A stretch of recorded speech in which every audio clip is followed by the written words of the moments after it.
encore une fois, merci.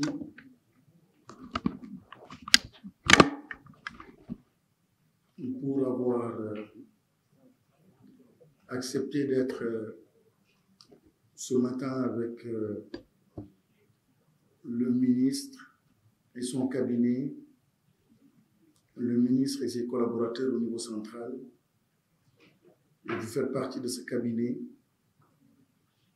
mais c'est une première rencontre. Merci d'avoir facilité ces rencontres. Merci au nom du chef de l'État. Merci au nom du gouvernement du Sénégal. Merci au nom de tous les acteurs de l'éducation. Je disais il y a quelques mois que même sans ministre à la tête du département ministériel de l'Éducation nationale,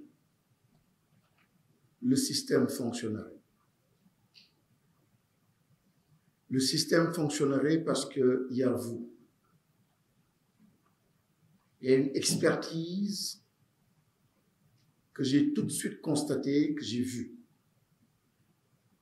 Il y a un savoir-faire que j'ai rencontré, que j'ai découvert, et c'est vous.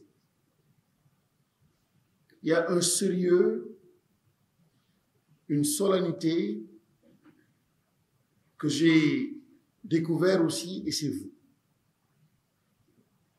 Au nom du chef de l'État, très sincèrement, et je dirais même de la nation sénégalaise, merci à cet engagement pour l'éducation, pour les enfants. J'ai dit au début que vous deviez être les premières personnes ressources à rencontrer. Et je ne le dis pas pour être politiquement correct, mais je dis sincèrement. Le système éducatif sénégalais qui fait la fierté, pas seulement du Sénégal, mais du continent africain. Généralement, le Sénégal a pu se positionner comme modèle. C'est parce qu'à la base, il y a des femmes, des hommes comme vous, mettant en avant un idéal, mettant en avant des valeurs, des convictions très fortes, et qui poussent malgré des conditions extrêmement difficiles.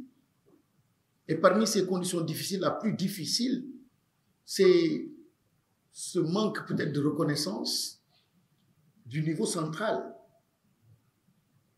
La question des moyens viendra après.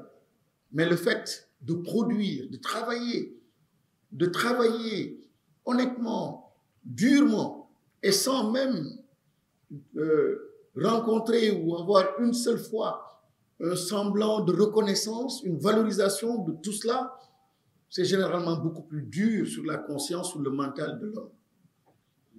Mais malgré cela, vous continuez à avancer, à faire avancer les choses. Nous sommes arrivés à un stade où il s'agira de prendre une option. En tout cas, on a le choix. Le choix, c'est de se sacrifier pour cette nation. Faire un don de soi pour demain. Ou bien renoncer parce que simplement, il n'y a pas de moyens. Parce qu'on ne vous reconnaît pas votre engagement. Mais je pense que le choix est déjà fait. Vous avez opté pour demain, pour l'avenir. Et la situation est dangereuse. C'est très critique. C'est extrêmement critique.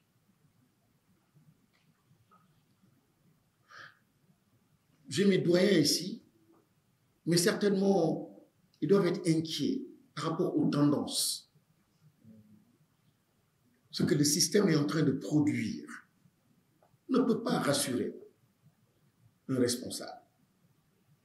L'école doit absolument être repensée et c'est le seul lieu où on peut refabriquer, rebâtir, réparer, entre guillemets, et préparer le jeune citoyen.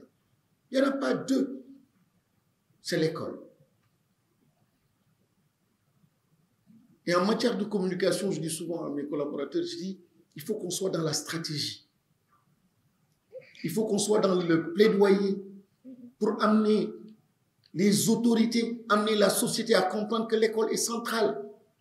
Que ce ne soit pas simplement un mot, oui, l'école c'est important, etc., alors qu'on n'y consacre pas d'énergie. Il faut amener par le discours, l'attitude, le comportement, que ce soit solennel et important et sacré. Quand je vois certaines vidéos faire le tour du net, les pays asiatiques, lorsqu'il s'agit d'examen, tout est arrêté, tout est bloqué pour rendre solennel ce jour. Les forces de l'ordre mobilisées pour accompagner ces élèves pour qu'ils n'arrivent pas en retard. C'est parce qu'ils comprennent. Nous le comprenons, hein? Théoriquement nous le comprenons.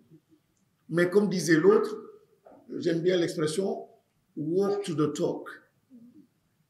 Parler, mais aussi s'organiser et s'arranger pour que le discours, en fait, se manifeste dans les actions, dans la façon de faire, qu'on puisse impacter, mais qu'on ne se limite pas simplement à l'intellect, au discours. Il y en a beaucoup. Et je dis, dans ce système-là, je n'ai pas vu un système qui a produit autant. Tous les champs de savoir, anthropologie, philosophie, maths, anglais, langue nationale, etc., la production est de qualité et de quantité dans notre système éducatif. Et vous le disiez tout à l'heure, malheureusement, tout est rangé. Et ici, non, ça fait très très mal. Autant de ressources,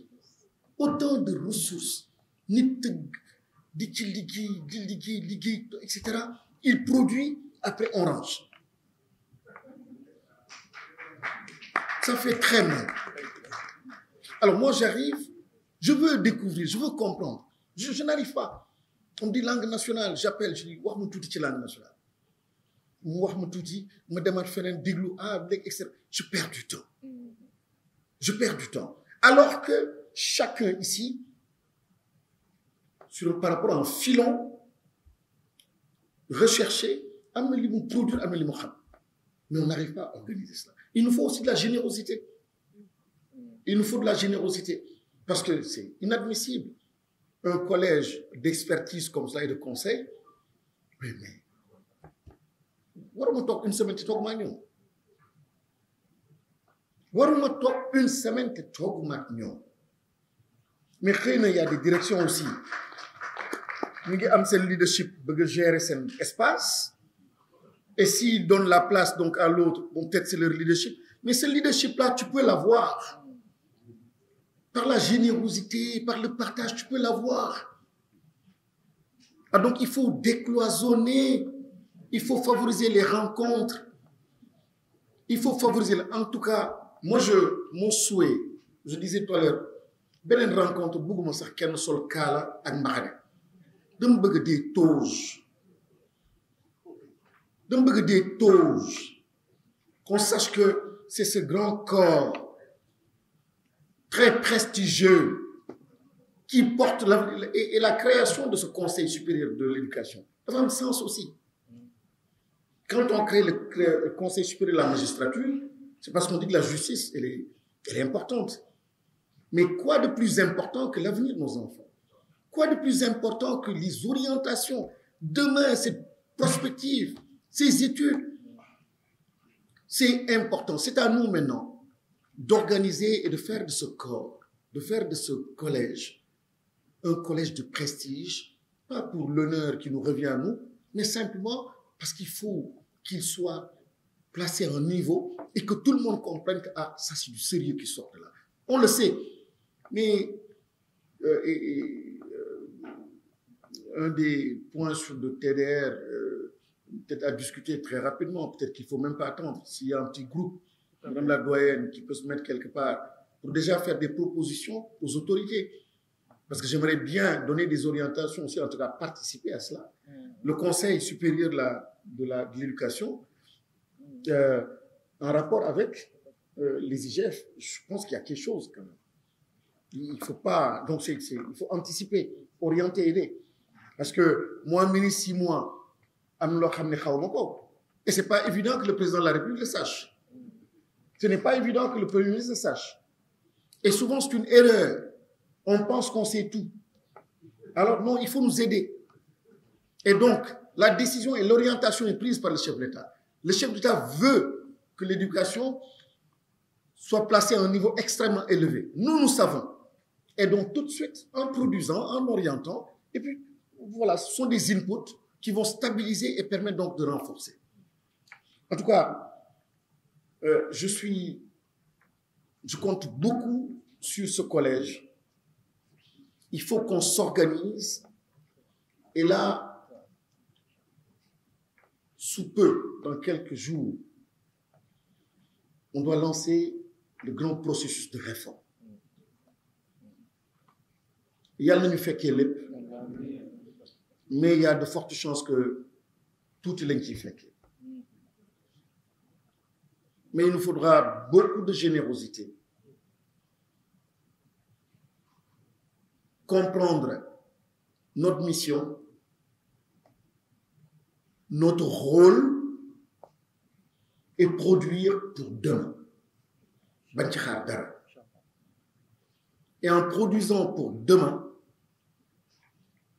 peut-être qu'on donnerait à cette nation les moyens de continuer à rester debout sur sa trajectoire, cette trajectoire qui a toujours fait sa fierté, la fierté des Africains, cette trajectoire qui nous a permis toujours de retrouver cette énergie, de faire ce sursaut et de nous sauver des crises.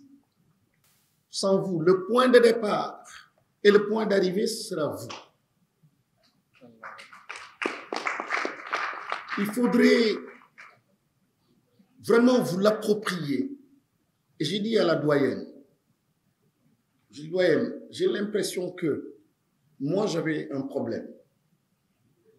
Mon problème, c'est que je voyais une personne, et je pense que beaucoup voyaient une personne. Quand on dit doyenne, etc., réforme. Je dis, le problème, c'est peut-être parce qu'on pense que c'est vous la réforme. Et que vous devez être seul à porter la réforme. Et c'est une erreur que moi-même je commettais, parce que je disais, je voyais la chose en termes de bureau de réforme, tout ça. Quand j'ai compris, on s'est parlé à deux. Je dis, moi-même, je commettais une erreur. Parce que je voyais une personne en charge de la réforme. Non. C'est un collège et tout un système, toute une société en charge de la réforme. Et la réforme là, le point de départ, ce n'est pas une personne. Tchër la rek, ñu ne qui mooy ministre bi, tchër la ñu ne qui mooy doyen, qui mooy etc. Mais liggéey bi, le travail, c'est un travail donc du collège, du conseil que vous êtes. Donc il faudrait vraiment que ce ne soit pas une affaire de personne. Encore une fois, je veux vraiment décentrer la chose. Je décentre la chose, c'est pas le ministre ne peut pas porter cette réforme-là, c'est pas possible. J'en ai pas l'expertise, j'en ai pas le savoir, j'en ai pas l'expérience, ce n'est pas possible.